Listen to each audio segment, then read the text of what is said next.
미국 캘리포니아주 샌디에고의 한 대학교. 이곳에는 미국 대학생으로 보이는 젊은 남자와 다소 왜소한 덩치의 한국인 남자가 두 눈에 불꽃을 튀기며 서로를 응시하고 있습니다. 더럽고 남자답지 못하고 약해 빠진 게 너희들 아니냐? 그런데 뭐가 문제야? 오늘 내가 확실하게 느끼게 해줄게. 진정한 피지컬의 무서움을. 운동으로 잘 단련된 근육질의 미국 대학생 남자는 가소로운 듯 맞은편에 있는 한국인 남자에게 보란 듯 두 주먹을 마주치며 위협을 가하고 있습니다. 그런데 이게 무슨 일인지 잠시 후 벌어진 장면들에 현장에 있던 당사자들은 물론 주변의 다른 친구들까지 순간적으로 장내에 침묵이 흐르며 경악을 금치 못했다고 하는데요. 도대체 그들에게는 무슨 일들이 있었던 것일까요? 안녕하세요. 저는 미국 캘리포니아주 샌디에이고에서 대학 생활을 하고 있는 라이엇 제임스라고 합니다. 제가 오늘 여러분들에게 말씀드리고자 하는 이야기는 과거 저의 못난 행동들에 대한 반성과 성찰에 대한 이야기입니다. 그리고 한국인이라는 민족에 대한 이야기이기도 하죠. 미국인이면서 한국인이라는 민족에 대해서 뭘 안다고 그러느냐고 하시는 분들도 있으시겠지만 인간은 경험의 동물이라고 하죠. 저의 과거 경험들에 비추어 보았을 때 제가 경험한 한국인이라는 민족에 대해 여러분들에게 충분히 알려드릴 가치가 있다고 생각을 했기 때문에 이렇게 용기를 낸 것입니다. 저는 태생이 미국인 출신이라 미국에서 여러 인종의 친구들을 사귀며 자랐습니다. 제가 중학생 시절에는 아시아 계통의 친구들도 많았죠. 그 중에는 일본인 친구도 있었고 중국인 친구도 있었습니다. 그 당시에는 한국인 친구들은 보기가 힘들었습니다. 지금이야 한국인 분들도 미국에서 종종 보이는 민족이지만 그때는 아시아 계통이라고 하면 거의 대부분이 일본이나 중국인 둘 중 하나였거든요. 이처럼 저도 처음에는 동양인 친구들과 잘 어울려 다니며 친하게 지내던 시절이 있었습니다. 하지만 그들과 어울려 다니면 다닐수록 저에게는 부정적인 인식이 하나 둘 생기기 시작했죠. 어느 순간부터인가 그들의 몸에서 나는 냄새들이 씻지 않아서 나는 역겨운 냄새라는 것을 알게 되었습니다. 게다가 그들은 다른 친구들과는 다르게 몸이 허약한 친구들이 많았어요. 저와 다른 친구들은 자연스럽게 부모님의 영향을 받아서 집에서도 헬스와 같은 육체적인 운동을 종종 하곤 했는데 그 친구들은 그런 취미 생활은 전혀 없었고 그러다 보니 시간이 흐를수록 그들과 저의 육체적인 신체 변화에는 큰 차이를 보였습니다. 어느 순간부터는 그들이 나보다 훨씬 연약한 존재들이라는 것을 깨달았죠. 대학생이 된 지금의 저는 그 어떤 친구들보다도 우람한 근육을 가지게 되었고 일명 알파남으로 불리며 많은 여학생들의 대시를 받는 존재가 되었습니다. 이때까지만 하더라도 저는 동양인 친구들을 싫어하지는 않았습니다. 하지만 그 일을 겪은 뒤로는 저에게 있어서 동양인 친구들은 어울리고 싶지 않은, 보면 어떻게 해서든 시비를 걸고 괴롭히고 싶은 대상이 되어버리고 말았죠. 대학생이 된 저는 친구들을 많이 사귀었는데 그 중에는 당연하게도 동양인 친구들이 많았습니다. 제가 사는 샌디에이고의 대학교에는 특히 아시아인들이 많이 재학 중인 학교였거든요. 그러다 보니 동양인 친구들을 자주 만나게 되는 것은 필연과도 같았습니다. 특히 대학교에서 만난 중국인 친구 한 명과 유독 친해졌는데 이 친구는 부모님이 엄청 부자이신지 옷과 신발들도 엄청 비싼 것들만 사용하더군요. 그래서 그런지 그 친구는 다른 친구들에게 돈을 잘 쓰고 먹을 것도 잘 사주는 그런 친구였습니다. 그 덕분에 저랑도 조금 더 빨리 친해지게 된 것이기도 하고요.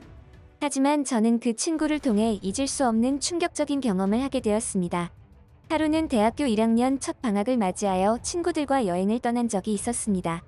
멀리 간 것은 아니었고 미국 캘리포니아에 위치한 가까운 해변으로 갔었죠. 그런데 그곳으로 가는 도중에 갑자기 중국인 친구가 우리에게 뜬금없는 제안을 했습니다. 우리 잠깐 길가에 차를 세우고 쉬었다가 가자. 저는 처음에 이 친구가 갑자기 왜 이러지 했는데 차를 세우자마자 도로 옆쪽으로 가서 바지를 훌렁 내리더니 그 자리에 앉아버리는 게 아니겠습니까? 그것도 그 당시에 갔던 모든 친구들이 보는 앞에서 말입니다. 그 중에는 당시 제 여자친구도 있었는데 그 모습을 보더니 정말이지 학을 떼더군요. 저 또한 마찬가지였습니다. 우리는 모두 그 모습에 경악을 금치 못했죠.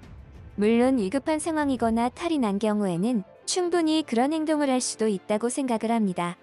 하지만 그 친구는 그것이 위급한 상황이 아닌 그냥 일상이었다는 게 문제였죠. 때와 장소를 가리지 않고 그냥 배변 욕구가 생기면 바지를 벗고 앉아서 그 짓을 하는데 한 번은 근처에 걸어서 3분 거리에 공중화장실이 있는데도 그게 귀찮아서 노상 방문을 하더라고요. 저는 그 이후로 그 친구와 완전히 절교를 해버리고 말았습니다. 동양인들은 왜 저렇게 더럽고 철판이 두꺼운지 모르겠네. 어떻게 저게 가능하지?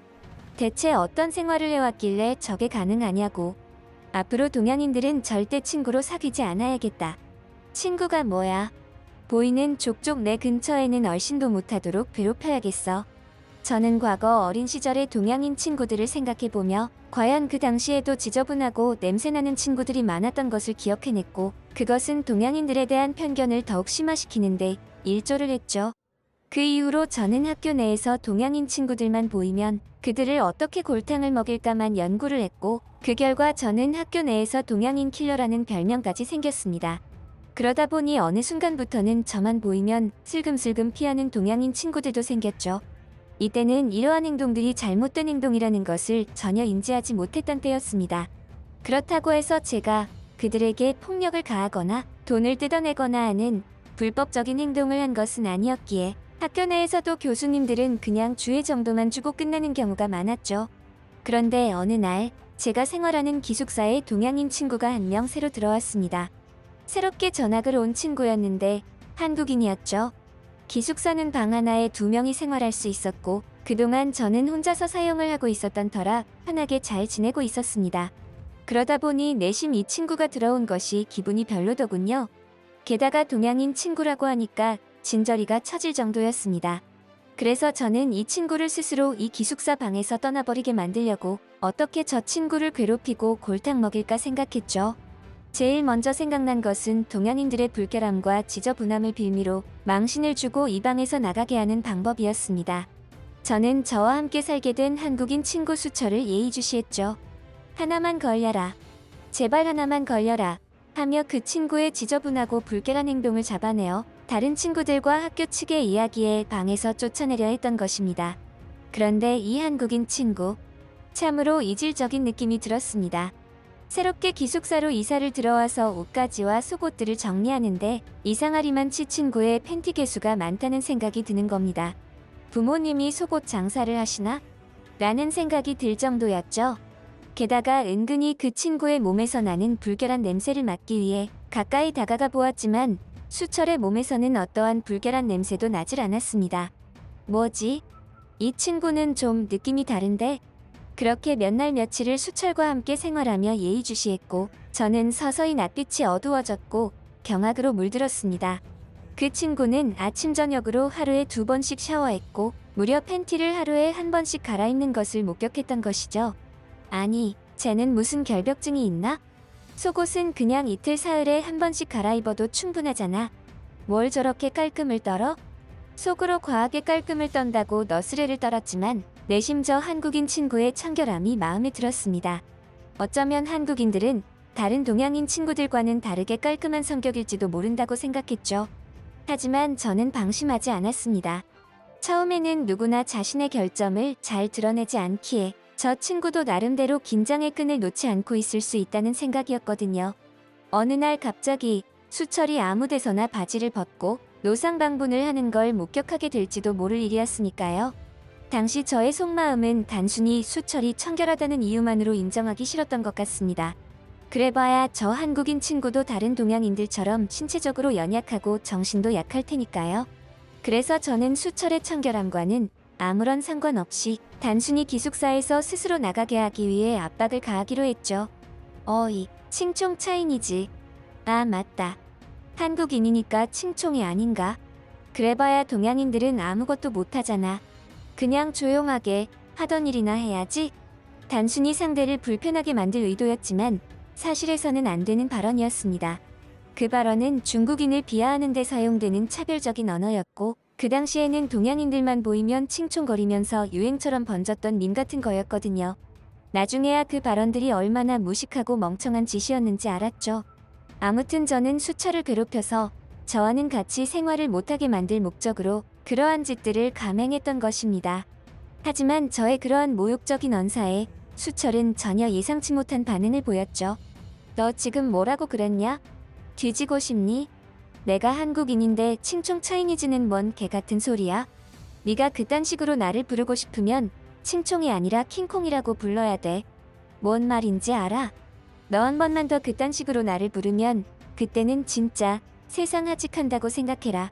수철은 차분한 표정이었지만 그 속에서 분노의 감정을 숨기지 않았고 서서히 우통을 벗더니 저에게 살기를 희번덕거리며 그러한 말들을 하더군요. 솔직히 저는 정말 놀랐습니다. 왜소해 보이던 수철은 우통을 벗고 보니 세밀한 이소룡 잔근육들이 상체에 보기 좋게 자리 잡고 있었고 매우 민첩해 보였습니다. 물론 근육만 보면 제가 훨씬 우람하고 보기에 더 커 보였지만 왠지 그런 수철의 살기 어린 모습과 잔근육들이 합쳐져서 살벌한 느낌을 주더군요. 제가 여태까지 보아온 동양인 친구들과는 확연히 다른 느낌이었습니다. 더럽지도 않았고 멘탈이 약하지도 않았으며 더구나 육체적으로도 다른 동양인들보다는 구조적으로나 외관적으로나 확실히 달랐죠. 사실 저렇게 터프한 동양인은 난생 처음 만나보는 듯 했습니다. 저 자식 저거 뭐 이렇게 터프해? 진짜 동양인 맞아?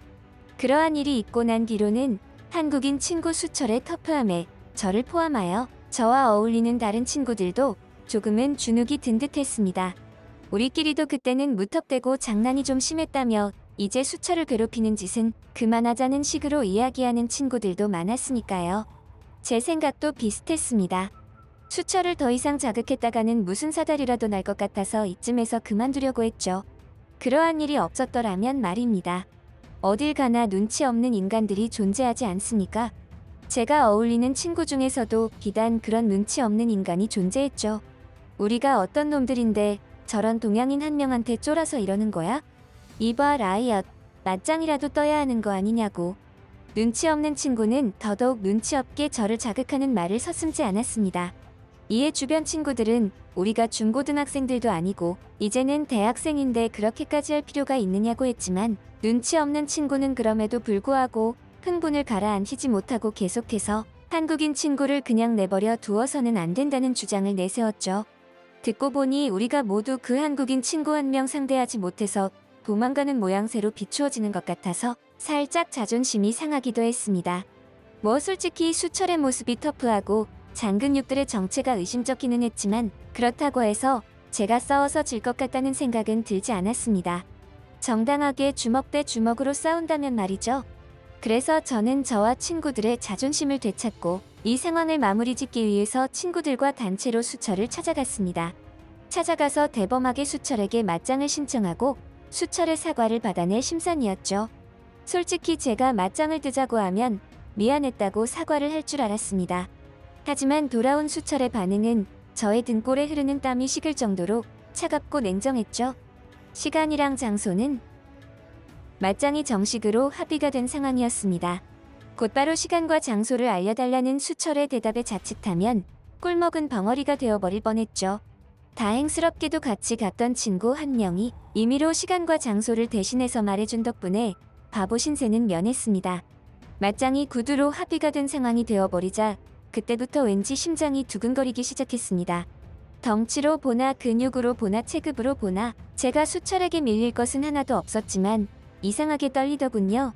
아마도 그때 그 수철의 살벌한 눈빛과 터프함을 본 이후로 약간의 두려움과 경계심이 생긴 듯 했습니다. 이미 엎질러진 물. 결국 시간은 흘러 맞짱 날짜가 다가왔고 우리는 체육관 복싱장 링을 빌려 그곳에서 마주했죠. 원래 다른 친구들의 생각은 실제 싸움처럼 맨손으로 최소한의 급소 가격이 없는 실전 맞짱을 하자고 했지만 그러다가 누구 하나 죽을지도 모른다는 생각에 제가 글러브를 끼고 정식 스포츠 룰로 하자고 변경을 한 것입니다. 대신 글러브와 마우스피스만 끼고 헤드기어는 착용하지 않은 채로 하는 맞짱 룰이었죠. 우리는 서로 각자의 스타일대로 자세를 잡았는데 수철의 자세를 보아하니 확실히 복싱을 배운 티는 나지 않아서 내심 안도의 한숨을 내쉬었습니다. 그러한 생각을 하는데 이내 맞짱이 시작됨을 알리는 종소리가 울려 퍼졌습니다. 땡! 하는 소리와 함께 저는 가쁜 숨을 진정시키며 흡! 하는 숨을 참는 기합 소리를 내며 수철에게 달려들었죠. 그리고 수철은 그런 저의 공격을 사뿐히 그것도 아주 사뿐히 옆으로 피하는가 싶더니 발바닥에 체중을 싣는 것이 보였습니다. 실전 경험이 많이 없기는 했지만 저 또한 복싱을 오래 수련했고 헬스로 다져진 몸이었기에 꿀릴 게 없었죠. 그래서 수철의 그러한 자세 변화들이 모두 저의 시야에 들어온 것입니다. 하지만 싸움은 그런 것들을 분석하고 파악하는 것만으로는 해결이 되지 않는 무언가가 있었던 것일까요? 모든 변화를 파악하고 있다고 생각하던 저는 어떻게 맞았는지 알 수도 없는 공격을 하나둘 맞기 시작했고, 너무나 황당하게도 저의 엉덩이는 링 바닥과 다소 거친 키스를 하고 말았습니다. 분명히 넉아웃이 될 정도로 기절할 만큼의 충격은 아니었지만 워낙 안 보이는 각도로 저도 모르는 사이에 충격을 받다 보니 순간적으로 몸이 말이 안 듣는다 싶은 빠르고 경쾌한 공격을 받아내고 있었습니다. 이건 뭐지? 저놈 저거 무슨 운동을 한 거야? 가라데? 무에타이? 확실히 복싱은 아닌데. 마치 덩실덩실 춤을 추는 듯한 웃긴 포즈에 스텝도 아주 간결했지만 순간적인 공격을 퍼부을 때는 도저히 어디에서 날아오는 건지 알 수 없을 정도로 변칙적인 공격을 퍼부었습니다. 결국 저는 수철의 이상 야릇한 마지막 기합 소리와 함께 복부를 두들겨 맞고 마무리당하고 말았죠. 이크. 만약 라운드가 더 있었다면 저의 얼굴은 피떡이 되었을 것이라 생각했습니다. 2분 3라운드만 진행한 것이 다행이랄까. 하지만 제가 진정으로 충격받은 것은 맞짱이 끝난 직후였죠. 글러브를 벗던 수철은 저에게 먼저 다가와 말을 건넸습니다. 라이엇. 미안해. 내가 사과할게. 난 원래 이런 거 아주 싫어해. 다른 사람을 물리적으로 공격하는 행동을 좋아하지 않는다고. 하지만 이런 상황까지 오게 된 것에는 내 탓도 일부분 있는 것 같아서 사과할게. 앞으로는 이런 일이 없었으면 좋겠는데. 정확하게 네가 나에게 시비를 거는 이유를 알려주면 좋겠다. 내가 고칠 수 있는 부분들이 있다면 노력해 볼게. 하지만 저는 수철에게 그 순간만큼은 아무런 대답을 하지 못했습니다. 네가 동양인이라는 이유로 그랬다고 할 수도 없었고, 그때는 많은 생각들이 한꺼번에 물밀듯 밀려와 제 머릿속을 괴롭히고 있었기에 생각할 시간이 필요했죠. 이건 완전히 저의 완패였습니다. 맞짱에서도 패했지만 인간 대 인간의 싸움에서도 패배했던 것입니다. 그날 이후 저와 수철은 절친이 되었습니다. 저는 정식으로 수철에게 사과를 했고 수철도 저의 진심을 받아주었죠. 제가 이러한 일들을 겪으며 느낀 점이 있는데 사람은 절대 겉으로 보이는 것만 보고 판단해서는 안 된다는 것입니다.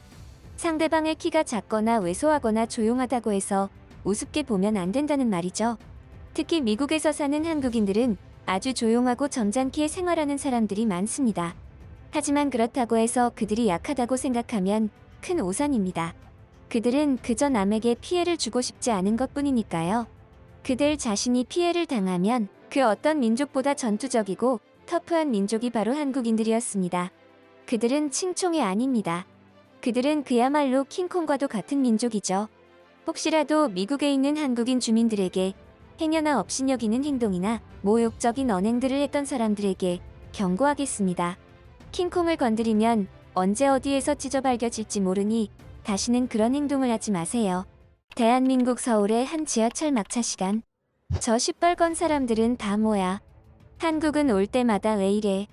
이곳 서울의 한 지하철 막차 시간에는 평소와는 다르게 시위라도 벌인 듯한 시뻘건 옷을 입은 한국인들이 엄청난 인파로 지하철에 모여들기 시작합니다. 그런데 이 와중에 해당 인파들 사이로 다소 이질적인 영국인 여성이 식은땀을 뻘뻘 흘리며 연신 뭐라고 중얼거리기 시작하는데요. 마치 한국에 온 것을 후회하기라도 하는 듯한 혼잣말을 하던 영국 여성은 얼마 지나지 않아서 지옥과도 같은 충격적인 경험을 하게 됩니다. 그리고 그녀의 인생은 완벽히 달라졌다고 하는데요. 도대체 그녀는 한국에서 어떠한 일들을 겪었던 것일까요? 안녕하세요. 저는 영국 옥스퍼드 대학교에 재학 중인 아이비 잭슨이라고 합니다. 오늘 많은 분에게 공개할 이야기는 숨기고 싶었던 저의 아킬레스건과도 깊은 관련이 있는 이야기입니다.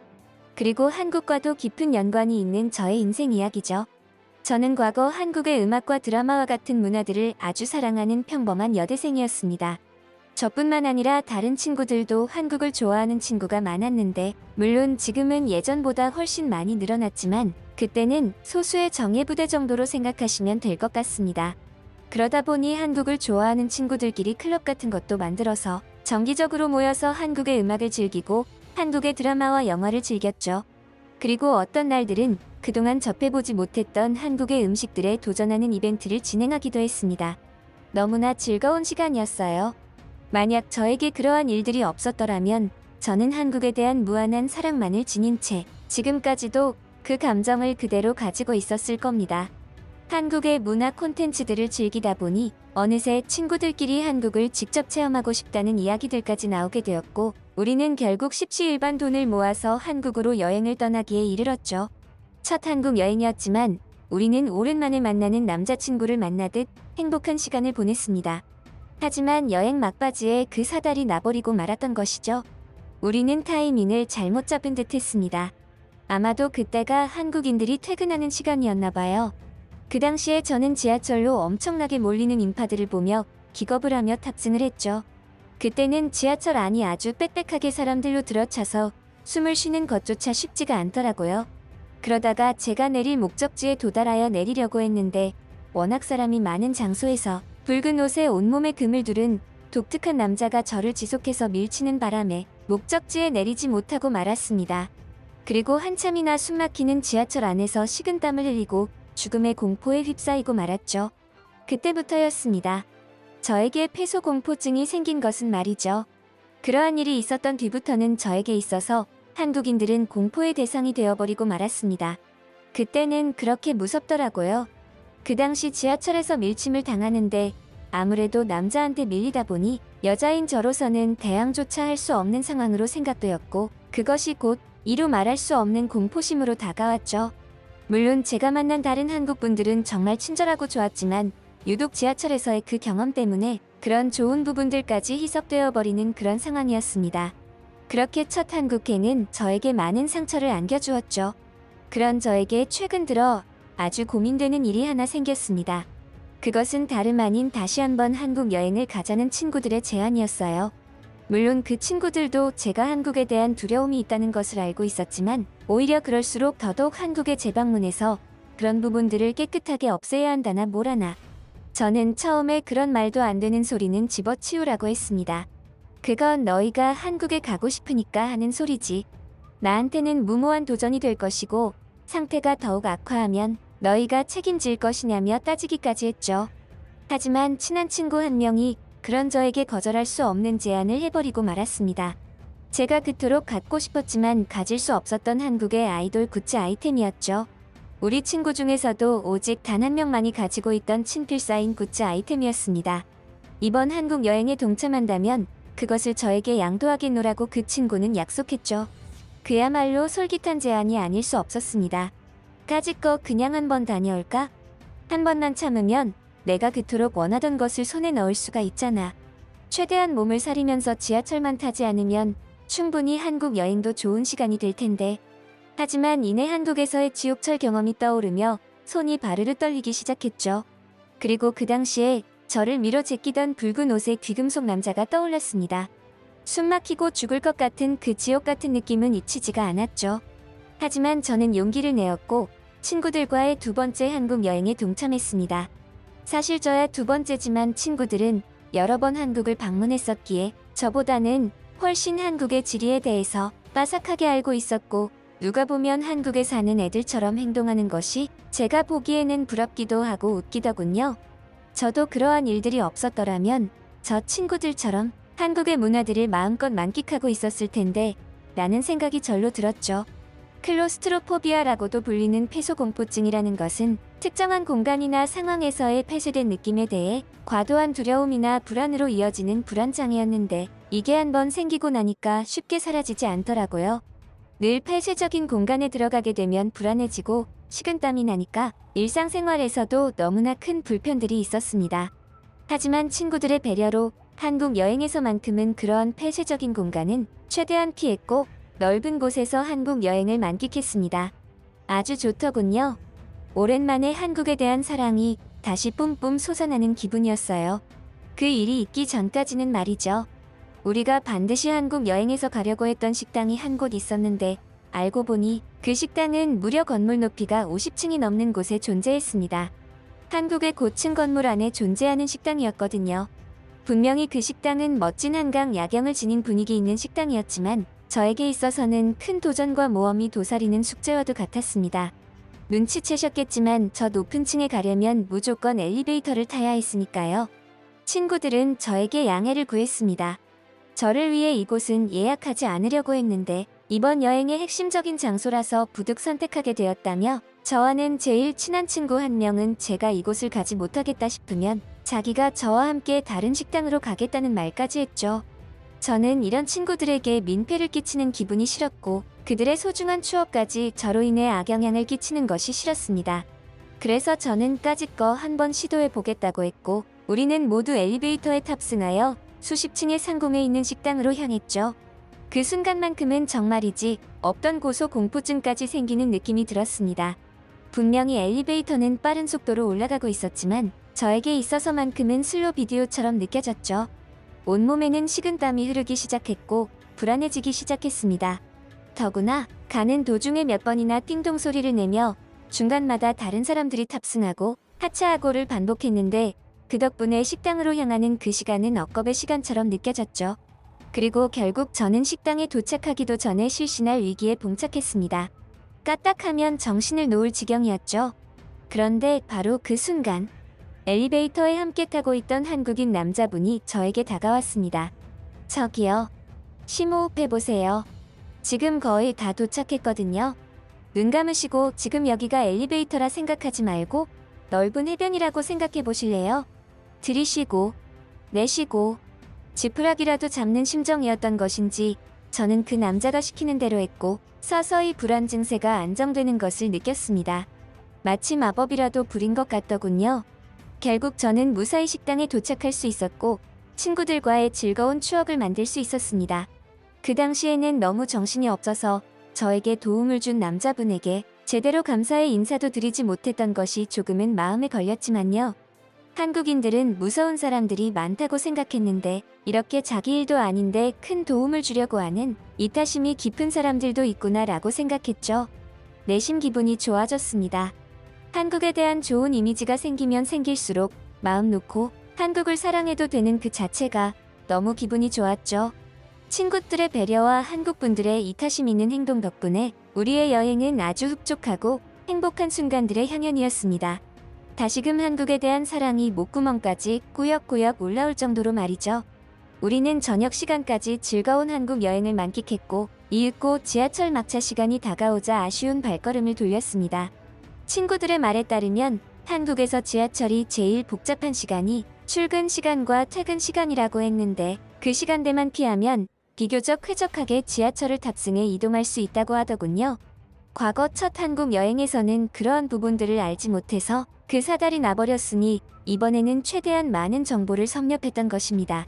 그래서 친구들의 배려에 이번에는 호텔로 가는 막차 시간을 알아두었다가 그 시간대에 이동하려고 했던 것이죠. 한국의 지하철은 독일이나 다른 유럽 국가들과는 다르게 거의 정확하게 시간을 지키거든요. 이때는 몰랐죠. 쾌적한 한국 지하철 막차 시간에도 예외가 있다는 사실을 말입니다. 막차를 타러 간 우리는 그 자리에서 얼어붙고 말았습니다. 이게 무슨 일인지 당최 이해가 가지 않았죠. 우리가 조사한 바와는 완벽히 다른 모습이 펼쳐져 있었습니다. 막차인데도 이 정도 인파라니. 오늘이 무슨 특이한 날인가? 우리가 목격한 광경은 그야말로 제 눈에는 피바다와도 같았습니다. 그리고 그때의 기억이 스멀스멀 피어올라왔죠. 온몸이 바들바들 떨리며 악몽이 떠올랐습니다. 눈앞에는 붉은 옷을 입고 있는 사람들이 떼거리로 몰려왔는데 마치 시위라도 하고 집으로 돌아가는 듯한 분위기였습니다. 그도 그럴 것이 그 사람들이 입고 있는 시뻘건 옷에는 데블이라는 문구까지 찍혀서 더더욱 저는 무서운 감정을 지울 수가 없었죠. 첫 한국 여행에서 저에게 트라우마를 안겨준 금치장을 덕지덕지 했던 그 남자가 입었던 붉은 옷과는 달랐지만 그 색깔이 저에게 주는 영향은 그에 못지않았습니다. 결국 저는 어쩔 수 없이 막차에 탑승할 수밖에 없었고 결국 그 사달이 나버리고 말았죠.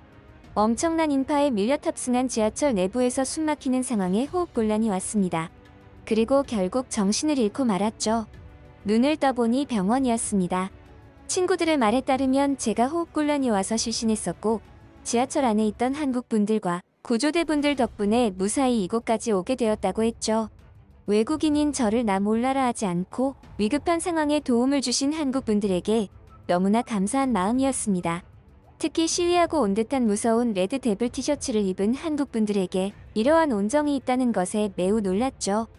하지만 그 이후로는 한국 여행이 끝나는 그날까지 지하철을 타는 것은 자제해야겠다는 다짐을 해야만 했습니다. 친구들과 저는 그 이후 아예 사람들이 많은 곳은 피하며 한적한 곳 위주로 방문하여 여행을 즐겼습니다. 친구들도 저에게 미안해하는 분위기였기에 오히려 제가 분위기를 바꾸기 위해 주도를 해야만 했죠. 저의 상태가 그토록 심한 줄은 친구들도 몰랐던 겁니다. 그래서 이렇게 한국에 같이 여행을 오자고 한 것에 죄책감을 느끼는 듯 하더라고요. 분위기를 바꾸기 위해선 한국의 맛있는 음식 탐방을 하는 것 이상의 일이 없었기에 저는 맛집 방문을 재촉했습니다. 우리가 방문한 곳은 삼계탕이라는 한국의 전통 달교리 음식점이었는데 그 맛이 아주 깔끔하고 깊어서 영국으로 돌아가면 또 생각날 것만 같은 그런 훌륭한 음식이었습니다. 그런데 저는 이 식당에서 아주 특이한 경험을 하게 되었죠. 왠지 익숙한 모습에 어떤 한국 남자에게 연락처가 적힌 명함을 건네받은 것이었어요. 알 수 없는 의문의 말들과 함께 말이죠. 혹시 성함이? 아이비 잭슨 씨. 반갑습니다. 혹시 치료는 받고 계신가요? 클로스트로포비아는 증상을 회피하고 부정할수록 오히려 상태가 심각해집니다. 계속 내버려 두면 아이비 씨 일상생활까지 힘들게 만들 거예요. 치료할 수 없는 것이 아니니까 한번 시도해보세요. 저는 이 한국인 남자의 발언에 상당히 불쾌한 감정을 느껴야만 했습니다. 그도 그럴 것이 느닷없이 식당에서 밥을 먹다가 제가 이상한 행동을 한 것도 아닌데 저에게 다가와 정신과 치료를 받으라고 한다면 누가 기분이 좋겠습니까? 그 사람이 건넨 명함을 보아하니 정신과 병원의 의사인 것 같았죠. 저는 별일도 다 겪어보네 라는 생각을 했지만 한편으로 생각해보니 내가 아무런 이상 행동을 하지 않았음에도 나에게 폐소공포증이 있다는 사실을 눈치채고 검사까지 권하는 그 남자의 의사로서의 실력은 인정할 수밖에 없구나 라는 생각도 했습니다. 그 일이 있는 후부터 그 남자의 발언들이 계속해서 떠올랐고 어쩌면 그 남자의 말대로 저의 이러한 증상들을 고칠 수 있을지도 모른다는 희망이 생겼죠. 결국 저는 그 남자가 있는 병원에 방문했고 진료를 받았습니다. 먼저 폐소공포증을 이겨내려면 단계적으로 노출해줘야 하는 전략이 필요합니다. 공포를 불러일으키는 상황에 점차 노출되어 더 나은 대처 방법을 습득해야 하죠. 처음에는 덜 폐쇄적인 상황부터 시작해서 차츰 어려운 상황으로 나아가는 것이 중요합니다. 평소에는 깊은 호흡법과 명상을 통해서 마인드를 컨트롤해주는 것이 필요하고요. 제가 자료를 드릴 텐데 폐소공포증에 대한 정보와 교육 내용에 관한 것입니다.